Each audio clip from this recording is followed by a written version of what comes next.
Kasama ng mga anghel, kailan may di magdidilim, pagkat laging magniningning ang liwanag niya sa atin. Kasama ng inang simbahan, gunitain natin si San Ambrosio, banal na obispo at pantas ng ating simbahan. Sa ngalan ng Ama, at ng Anak, at ng Espiritu Santo. Amen. Sumainyo ang Panginoon. At sumaiyo rin. Upang tayo maging marapat sa banal na pagdiriwang na ito, kaalinsabay ng ating intensyon at ng intensyon ng mga kasama natin sa banal na pagdiriwang na ito through online, lalo na yung mga nasa ibang bayan. Halina't humingi muna tayo sabay-sabay ng awa sa Diyos at kapatawaran. Tayo pong lahat, inaamin ko sa makapangyarihang Diyos at sa inyo mga kapatid, na lubha akong nagkasala sa isip, salita at sa gawa, at sa aking pagkukulang.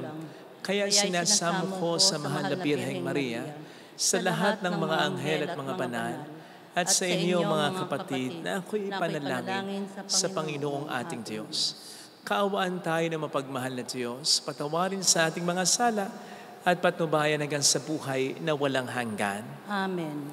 Panginoon, kaawaan mo kami. Panginoon, kaawaan mo kami. Kristo, kaawaan mo kami. Kristo, kaawaan mo kami. Panginoon, kaawaan mo kami. Panginoon, kaawaan mo kami. Pakiyuko natin ang ating ulo, ibulong sa Panginoon ang ating intensyon. Ama naming makapangyarihan, ginawa mong maging dalubhasa sa pagtuturo tungkol sa pananampalatayang Katoliko at uliran sa paninindigang gaya ng mga apostol si San Ambrosio. Pukawin mo sa iyong sambayanan ang mga hinirang mo para makapamahala ng may karunungan at katatagan alinsunod sa nakalulugod sa iyo. Sa pamamagitan ni Jesucristo, kasama ang Espiritu Santo, magpasa walang hanggan. Amen. Magsiupo po ang lahat. Ang salita ng Diyos mula sa aklat ni Propeta Isaías. Sa araw na iyo'y ganito ang aawitin sa Huda.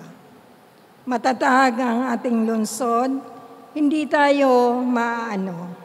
Matibay ang moob, bayaang bukas ang mga pintuan upang makapasok ang bayang matapat. Binibigyan mo ng lubos na kapayapaan ang mga taong matapat na tumatalima at nagtitiwala sa iyo. Magtiwala kayong lagi sa Panginoon, pagkat siya ang kublihang walang hanggan, ibinababa niya ang mga palalo. Lunsod mang matatag ay ibinabagsak, pati muog ay winawasak, hanggang sa maging tapakan ng mga taong hamak at tungtungan ng mga mahirap. Ang salita ng Diyos. Salamat sa Diyos. Pinagpalay dumarating sa ngalan ng poon natin. Pinagpalat dumarating sa ngalan ng poon natin. O pasalamatan ang Panginoong Diyos, pagkat siya'y mabuti. Ang kanyang pag-ibig ay napakatatag at mananatili. Mabuting di hamak na doon sa poon magtiwala ako, kaysa panaligan yaong mga tao. Higit ngang mabuting ang pagtitiwala sa poon ibigay, kaysa pamunuan ang ating asahan. Pinagpalang dumarating sa ngalan ng poon natin. Ang mga pintuan ng banal na templo'y inyo ngayong buksan, ako'y ay papasok. At itong Panginooy papupurihan, itong yaong pintong pasukan ng poon, ang Panginoon Diyos tanging sa matuwid. Ang pagbabayaang dooy makapasok, aking pinupuri, o ikaw, o poon, yamang pinakinggan. Dininig mo ako'y pinagtagumpay. Pinagpalang dumarating sa ngalan ng poon natin. Kami ay iligtas, tubusin mo, poon. Kami ay iligtas, at pagtagumpayin sa layunit hangad. Ang pagpumaparito sa ngalan ng poon ay pagpapalain magmula sa templo. Mga pagpapalay kanyang tatanggapin ang poon ang Diyos. Pinagpalang dumarating sa ngalan ng poon natin.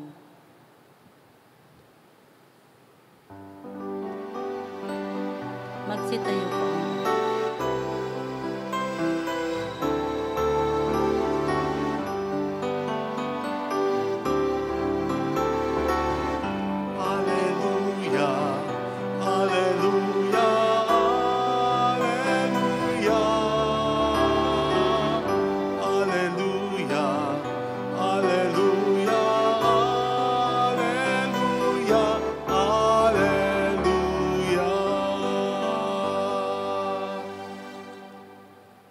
Sumainyo ang Panginoon. At sumaiyo rin. Ang mabuting balita ng Panginoon ayon kay San Mateo.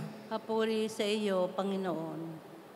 Noong panahong yon, sinabi ni Jesus sa kaniyang mga alagad, hindi lahat ng tumatawag sa akin, Panginoon, Panginoon, ay papasok sa kaharian ng langit, kundi yaon lamang sumusunod sa kalooban ng aking amang nasa langit. Kaya't ang bawat nakikinig at nagsasagawa ng mga salita kong ito ay matutulad sa isang taong matalino na nagtayo ng kanyang bahay sa ibabaw ng bato. Umulan ng malakas, bumaha at binayo ng malakas na hangin ang bahay na iyon. Ngunit hindi nagiba sapagkat nakatayo sa ibabaw ng bato. Ang bawat nakikinig ng aking mga salita at hindi nagsasagawa nito ay matutulad sa isang taong hangal na nagtayo ng kanyang bahay sa buhanginan. Umulan ng malakas, bumaha at binayo ng malakas na hangin ang bahay.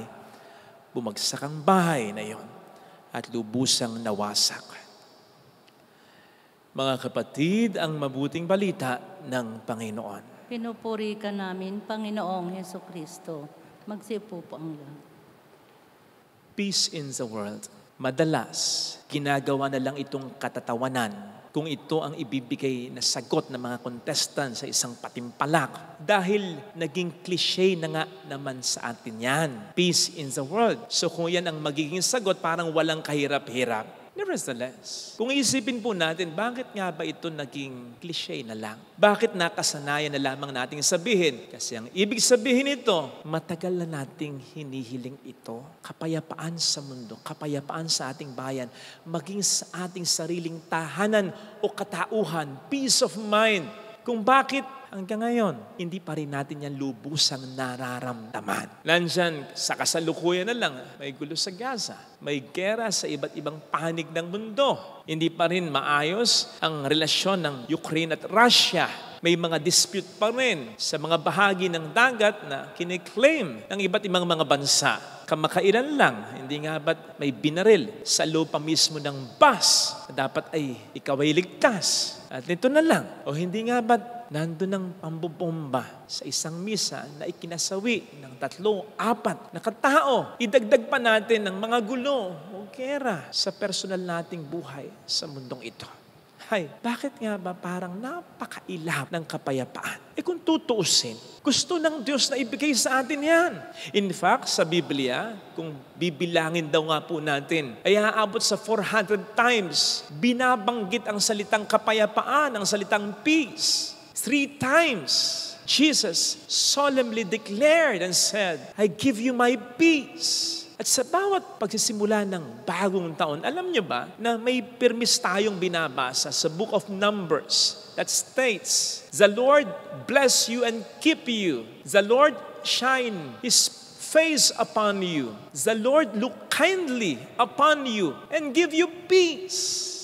To name a few verses in the Bible. So bakit ang ilap sa atin ng kapayapaan? Bagamat gusto natin yan. At bagamat mas gusto ng Diyos na ating maranasan niya. Hindi kaya nasa sa atin na talaga ang problema kung bakit ang ilap sa atin ng kapayapaan? Again, not because we don't want peace. We want peace, but not true, authentic, and perfect peace. Madalas, kapag tinatanong tayo, kamusta ka? Ang sagot agad natin, okay lang. Nang hindi natin pinag-iisipan kung talagang okay ang ating kalagayan. Kung sasabihin sa atin, are you at peace? Malilito ka pa, pero sigurado ang bigla mong isasagot, I am. Pero sa totoo lang, kung susuriin ang buhay, you are not really at peace. At peace sa mababaw na paraan o kadahilanan. Pero hindi katulad nung sinasabi sa ating unang pagbasang napakinggan. Ang sabi dito, lubos na kapayapaan. Perfect peace. Yan nga kaya ang ating nararanasan. Itong nakaraan, di ba lumindol? Sa mga kinabahan dyan. Lalo na yung mga isang oras nang wala na yung lindol, kinakabahan pa rin tulad ko. Where is our peace? Kung bakit ba naman inabutan ako ng lindol sa MOA pa, hindi ba kasabihan, malambot ang lupa dyan? Kasabihan lang naman. Siyempre, nakakatakot din naman. Inabutan ako, nakaupo. Umiinom pa ako ng pagkatapang-tapang na kape. Kaya nagkasudlong-sudlong. Isang oras na kinakabahan pa ako. Suddenly, I thought, nasaan ang kapayapaan mo? Nasaan ang kasiguraduhan mo? Nasaan ang pananampalataya mo, Father Fidel? O di ba katulad din yan ng nagsasabing at peace na sila pagkatapos ng break-off nila sa girlfriend at sa boyfriend nila. Pero wag ka, affected pa rin ng mga balita tungkol sa ex niya, aminin. O sasabihin mo na at peace ka, na hindi ka naienggat, kahit na hindi ka pumikit. Eh bakit at least hindi mo man lang ma-heart, ma-like yung success post niya at ng kanyang pamilya? At peace ka bang talaga? Isipin natin, are we really at peace?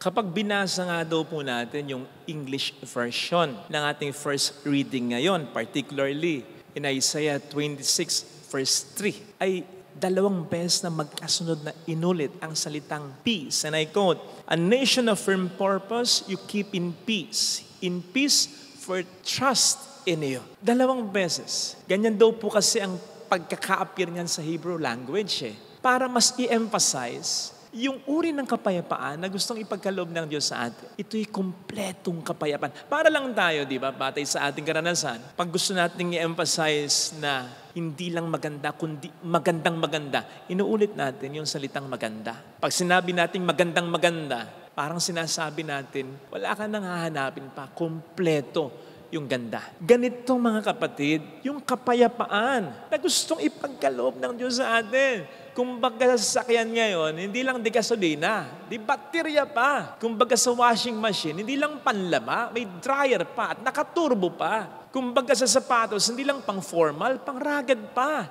Ito yung kapayapaan na gustong ibigay ng Diyos sa atin. Yung kompletong kapayapaan. Hindi lang kapag okay ang lahat, kundi kapayapaan din kahit sa panahon ng paghihirap. Ito yung sinasabi ni St. Paul sa Philippians 4 verse 7.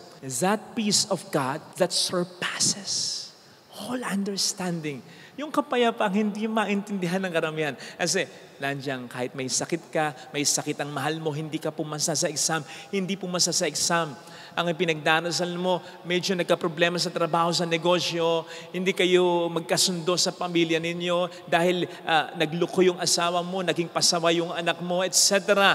At peace ka. Hindi dahil sa hindi ka nasasaktan or affected. Affected ka, umiiyak ka, nasasaktan ka, nandong nagagalit ka rin, naiinis ka. But these problems do not shake you from within. Kumbaga, sa paglindol, makikita mo yung building. Sa itsura niya sa labas, nakita mo, nagsusway siya. Baka po pwede pang may mga bumabagsak, may mga nalalagas. Pero sa loob niyan, matatag yan. Kasi matatag yung nakapundasyon diyan. Yun ang kapayapaan na gustong ibigay sa atin ng Panginoon natin. Again, this peace is readily available for each and every one of us. But are we willing to have it in our life? Yung hindi tayo magsesettle sa bahay na nakalagay sa ibabaw ng buhangin lang, kundi sa bato talaga. Yung hindi tayo magsesettle sa pananampalataya na hanggang salita lang, kundi hanggang gawa rin talaga. Yung hindi tayo magsesettle sa kapayapaan when everything is fine lang, kundi even when everything is not so fine. After all, pwede naman eh. Pwedeng improve naman. Inaalok naman ng Panginoon na ating maranasan. Bakit hindi pa natin i-grab yan? Bakit hindi pa natin i-improve yung pananampalataya na natin na yan? Para hindi natin pagsisihan. Hindi ko po alam kung napapansin po ninyo na maipagmamalaki naman po natin kahit papaano yung mga inilalagay po natin na mga gamit dito sa ating simbahan. Hindi lang po sa ganda niya, kundi sa forma at sa kahulugan niya. Tama na matagal bago makumpleto. Marami pang kulang. Tama na mahirap isipin, i-conceptualize. At tama na mabagal na itayo yung simbahan pero hindi pa kumpleto. Yung mga dapat ay nandyan. Kasi may proseso eh. At pinag-iipunan din naman. But one thing, pag nandyan na, mapaproud ka. Pag nandyan na, matutuwa ka. Kasi alam mong pang matagalan at kasi alam mo na sulit ang lahat ng ininvest mo. Hindi mo pagsisisihan.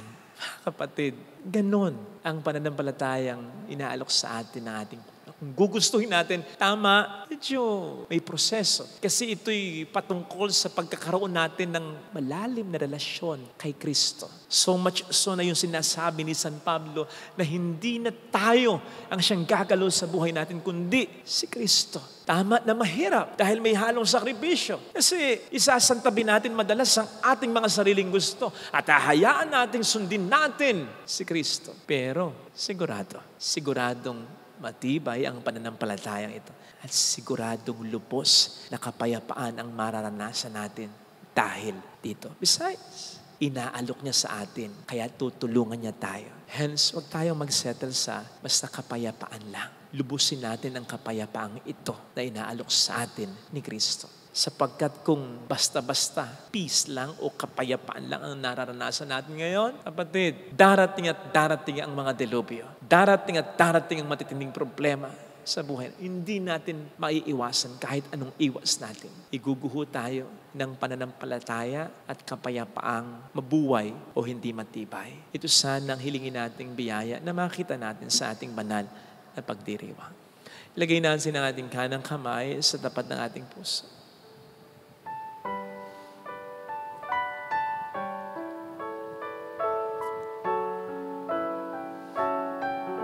Awitin natin. Alam kong may magagawa ang Diyos.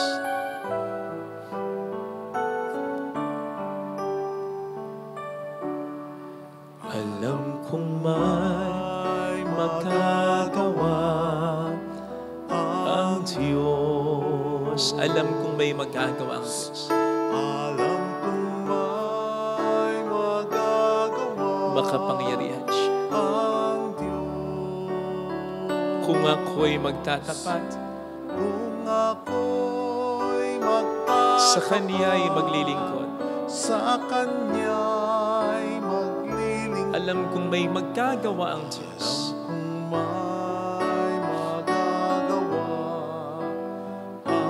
Alam kong diringkin ng Diyos ang samo sapagkat mahal niya ako. diringgin ang Alam niya ang Diyos pinagdaraanan. ang samo ko. Alam kong diringkin ng Diyos ang samo ko. Alam kong diringgin ang Diyos ang samo ko. Kung ako'y magtatapat, Kung ako'y magtatapat, sa Kaniya'y maglilingkod. sa Kanya'y maglilingkod. Alam kong diringkin ng Diyos ang samo ko. Pikit natin ang ating mga mata. Ang samo ko. Panginoon, tulungan mo kong maranasan ang lubos na kapayapaang gusto mong aking makamtan. Hayaan mo kung hindi maging depende at kontento sa kapayapaan na nararanasan ko ngayon na dahil may pera ako, may sinabi ako sa buhay, okay ang pamilya ko, sapagkat ang lahat ng ito ay pupwedeng sa isang iglap ay mawala at magbago. Tulungan mo akong hindi dito itipende ang buhay ko, sapagkat hindi lubos ang kapayapaang maibibigay sa akin ng lahat ng ito. Tulungan mo akong idepende ang kaligayahan at kapayapaan ko sa Hallelujah! Maramdaman naman kita sa lahat ng aking mga pagdarasal. Kung hindi man ay mas lalo pa akong magdasal. Tulungan mo ko na malayo sa tukso. Kung hindi man ay tulungan mo kung mapaglabanan ng lahat ng ito. Hallelujah! Tulungan mo kong magmawala ng pag-asa. Makabitaw man ako, yakapin mo, habulin mo ko ng presensya at pagmamahal.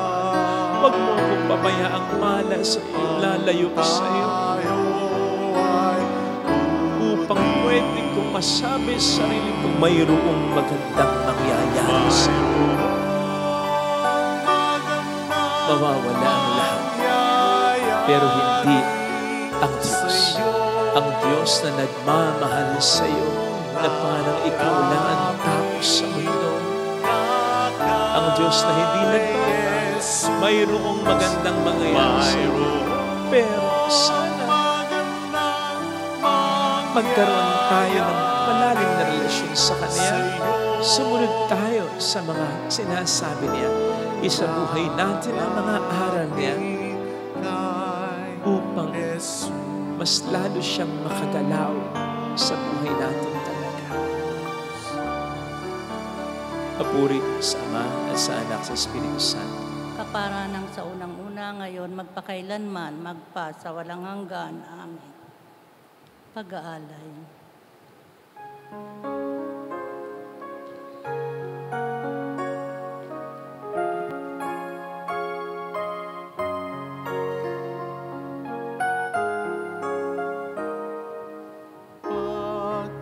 Pag-alay namin sana ay kalugdan mo, isang bayan na nagpupugay, nagmamahal sa'yo.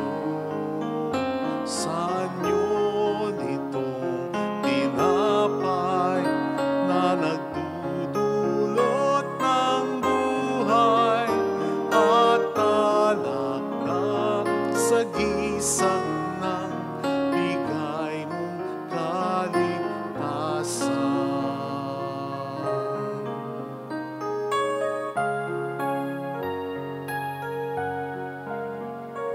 Sarili mong pag-aalay ngayon'y inaalala habang naghihintay kami sa'yo. Pagbabalik. Manalangin tayo pang ating handog ay maging kalugod-lugod sa Diyos samang makapangyarihan. Tanggapin nawa ng Panginoon itong paghahain sa iyong mga kamay, sa kapurihan niya at karangalan, sa ating kapakinabangan at sa buong sambayanan niyang banal. Ama naming lumikha sa aming ginaganap na pagdiriwang na ito, silayan nawa ang aming pananalig ng sinag ng Espiritu Santo na tumanglaw kay San Ambrosio para palaganapin ang kadakilaan mo. Sa pamamagitan ni Jesucristo, kasama ng Espiritu Santo magpasa walang hanggan. Amen. Sumainyo po ang Panginoon. At sumaiyo Itaas sa Diyos ang inyong puso at diwa. itinaas na namin sa Panginoon. Pasalamatan ng ating Panginoong Diyos. Marapat na siya ay pasalamatan. Ama naming makapangyarihan, tunay ngang marapat na ikaw ay pasalamatan.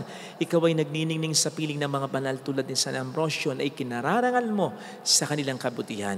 Ibinibigay mo silang huwaran namin araw-araw at katuwang sa pagsamba sa iyong kamahalan. Sa pamamagitan ng anak mo sa Jesucristo, kami napapaligiran ng mga banal na tao. Sila'y mga saksi ng pananalig sa iyo ay magaganap namin sa ikararangal mo. Kaya kaisa ng mga anghel na nagsisiawit ng papuri sa iyo ng walang humpay sa kalangitan, kami nagpupuni sa iyong kadakilaan. Santo, Santo, Santong Panginoong Diyos ng mga hukbo, napupuno ang langit at lupa ng kadakilaan mo, o sana sa kaitaasan. Pinagpala ang naparito sa ngalan ng Panginoon. O sana sa kaitaasan. Ama naming banal, ikaw po ang bukal ng tanang kabanalan. Kaya't sa pamamagitan po ng iyong Espiritu, gawin mo pong banal ang mga kaloob na ito, upang para sa amin ay maging katawan at dugo ng iyong anak, na aming Panginoong Jesucristo. Bago niya pinagtiis ang kusang loob na maging handog, ginawa kaniya ang tinapay, pinasalamatan kaniya, pinaghati-hati niya iyon. Niabot sa kaniyang mga alagad at sinabi, tanggapin ninyong lahat ito at kanin. Ito ang aking katawan na ihahandog para sa inyo.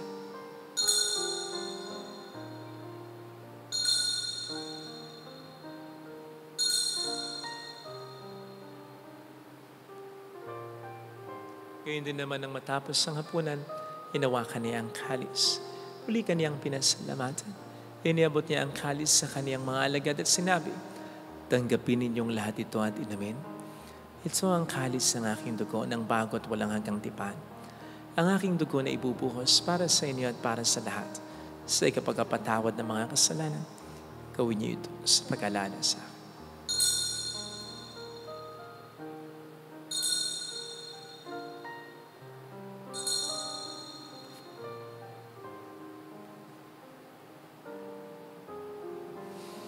Ipagbunyi natin ang misteryo ng ating pananampalataya. Si Kristo'y namatay, si Kristo'y nabuhay, si Kristo'y babalik sa wakas ng panahon. Ama, ginagawa namin ngayon ang pag-alaala sa pagkamatay at muling pagkabuhay ng iyong anak. Kaya nialay namin sa iyong tinapay ng buhay at ang kalis ng kaligtasan. Kami po'y nagpapasalamat dahil kami yung minarapat na tumayo sa harap mo para maglingkod sa iyo. Isinasamo namin kami na magsasalo sa katawan at dugo ni Kristo ay mabuklod sa pagkakaisa sa pamamagitan ng Espiritu Santo. Ama, lingapin mo ang iyong simbahang laganap sa buong daigdig. Puspusin mo po kami sa pag-ibig. Kay San Francisco na aming Papa ni Dennis na aming Obispo at ng Tanang Kaparian. Alalahanin mo mga kapatid naming nahimlay na may pag-asang sila'y muling mabubuhay. Lalo na po ang aming mga ipagdarasal. Saglit tayong yumuko, tahimik nating alalahanin ng ating mga minamahal na yumao na.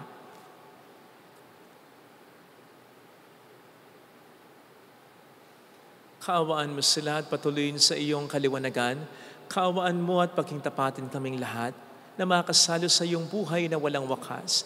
Kaisa ang mahal na Birhen ng Lasalet, ang Ina ng Diyos. Isa no sa ang kabiyak ng kanyang puso. San Ambrosio, lahat ng mga banal na namuhay dito sa daigdig ng kalugod-lugod sa iyo. May pagdiwang nawa namin ang pagupuri sa ikararangal mo sa pamamagitan ng iyong anak at sa aming Panginoong Jesucristo. Sa pamamagitan ni Kristo kasama niya at sa Kanya, ang lahat ng parangal, papuri ay sa iyo, Diyos Amang makapangyarihan, kasama ang Espiritu Santo magpa sa walang hanggan. Amen. Tumawag tayo sa Ama.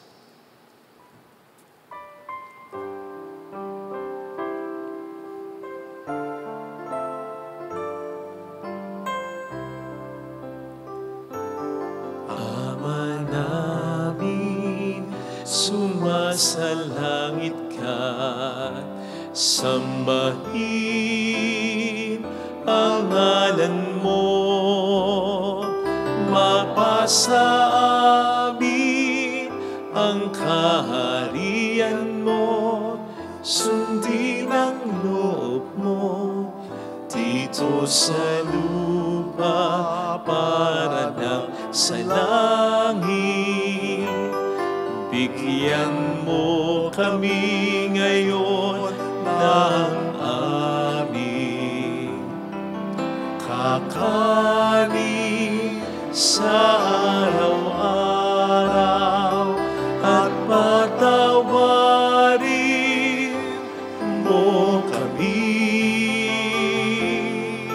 sa aming mga sala para ng pagpapatawad namin sa nagkakasala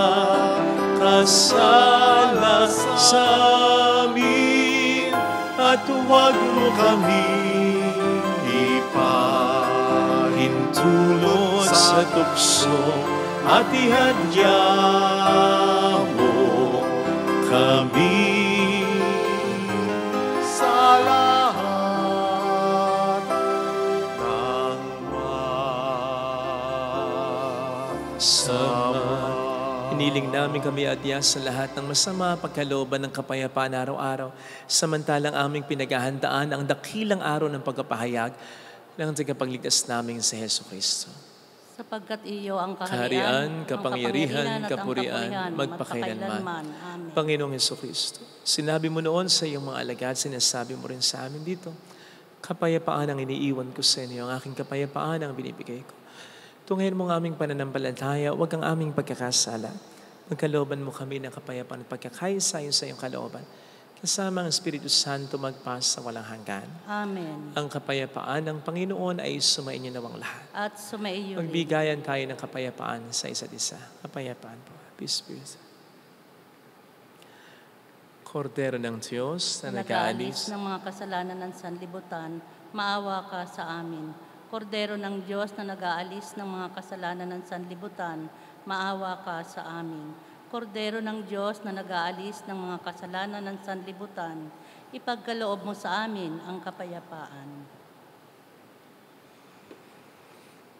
Narito sa harap natin ang Panginoon ng ating buhay at kaligtasan. Mapalad tayong inaanayan. Panginoon, hindi ako karapat-dapat na magpatuloy sa iyo, ngunit sa isang salita mo lamang ay gagaling na ako.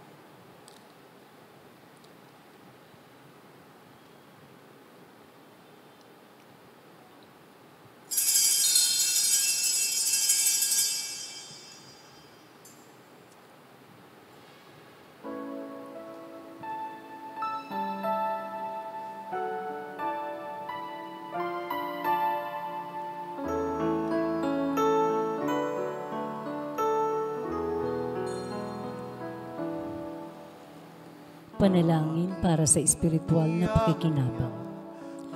Panginoong Hesus, ako ay naniniwala na ikaw ay nasa kabanal-banalang sakramento. Iniibig kita ng higit sa lahat at ninanasa kong tanggapin ka sa aking kaluluwa. Sapagkat sa mga sandaling ito, hindi kita matatanggap sa sakramento. Tumuloy ka sa espiritu sa aking puso. Niyayakap kita na para bang naririto ka na. Inaalay ko ng buong buo ang aking sarili sa iyo. Huwag mong hayaang mawalay ako sa iyo. Amen. at mga gawa mo makapangyarihan. Aking sasabihin na ikaw ay dakila, kabaitan mo'y aawitin tuwina.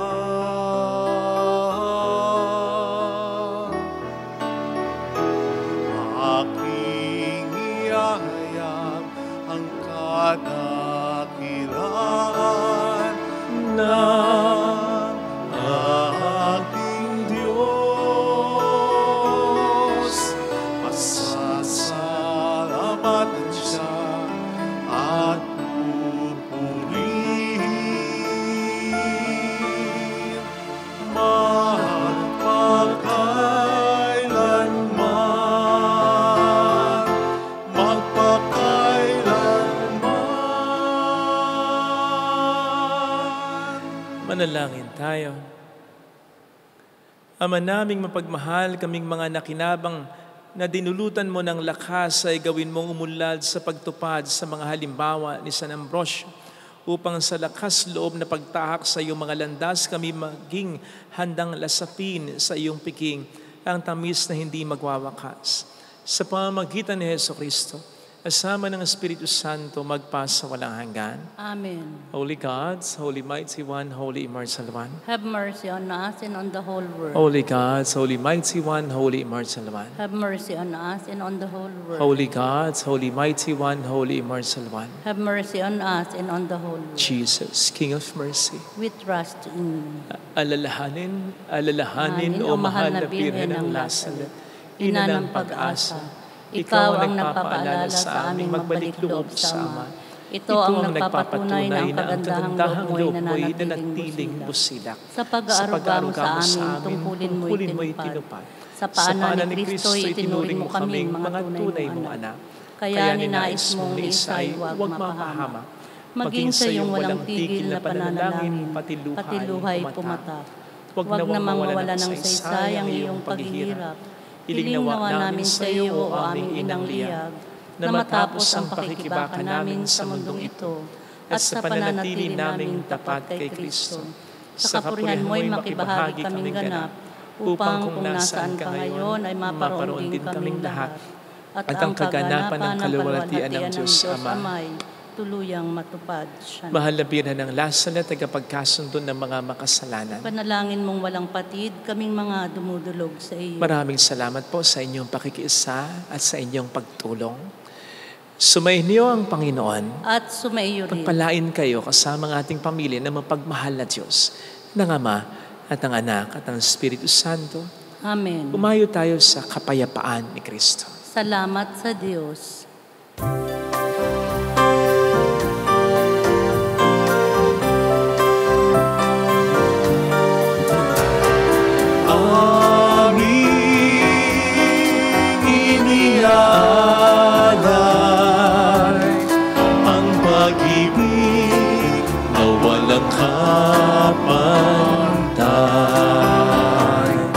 Okay, sarap mabuhay kung may nagmamahal, pagmamahal na tunay at laging dalisay. Ang Birhen kong umibig ay walang sintamis, pagsintang sa kalinis sa iyo hanggang langit. O Birhen, Birhen mahal, sa amin at sa dasal